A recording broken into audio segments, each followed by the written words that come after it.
Christian outreach programs work. I want a massive faith-based outreach program in all of our prisons in the years ahead, and we can reduce recidivism. Which side are you on? Which side are you on? We've got another right-wing weirdo, Tim James. So we've got you alluded to this earlier, but we've got a prison problem here in the state of Alabama. And we have among the highest incarceration rates of all the states in the U.S., and the U.S. has the highest incarceration rate of any country in the world, and I think even in the history of the world. Like, I think that there are more people in American prisons than the Soviet Union had in the gulags. At the height of Stalin. At the height of Stalin, right? So absolutely, that is true. So Tim James has some ideas about fixing it that he laid out in an interview with right-wing propagandist Jeff Poore. He actually starts out well, saying the long-term fix is to reduce recidivism. Okay, so far so good. 65% of prison inmates wind up right back in prison.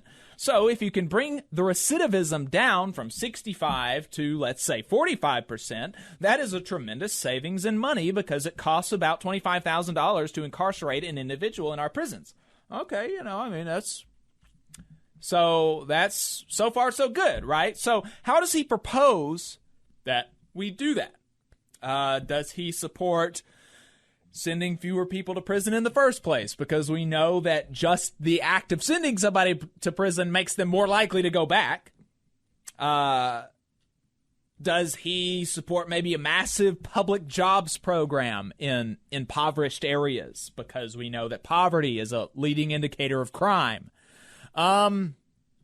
Maybe he is proposing something to incentivize employers to hire ex-convicts.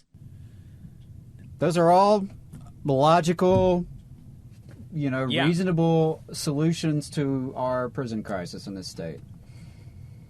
But he rejects all of those and says they should go to church more. From the article, he is quoted as saying, how do you do that? Outreach. Christian outreach programs work. Prison Fellowship Ministries founder Chuck Colson proved it. I want a massive faith-based outreach program in all of our prisons in the years ahead, and we can reduce recidivism. Wow. Yeah. So we've got church and state issues here.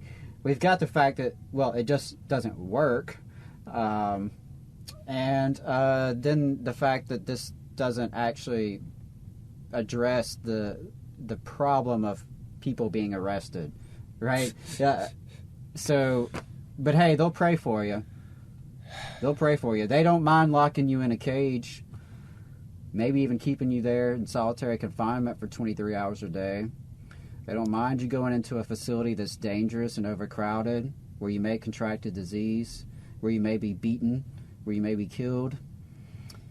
But they will pray for you. I mean, this guy is just not. I mean, he's not a smart fellow. It's a sad reflection of Alabama that he's even a serious candidate. Yeah. It's because both with him and some of these others, right, you see their ads and you hear their rhetoric, and it's almost a parody. Yeah. I mean, there's some of these. There was an ad I saw recently for a judge that no shit I thought was like an SNL spoof. I thought it was just right. I thought it was a parody at first. But evidently they believe that's what the voters of Alabama want to hear. And to the extent that there is any truth in that, that's the reflection of 200 years in this state of elites dividing and conquering, right, and ensuring a population that's undereducated, underinvested in, and torn apart by various forms of bigotry and fundamentalism.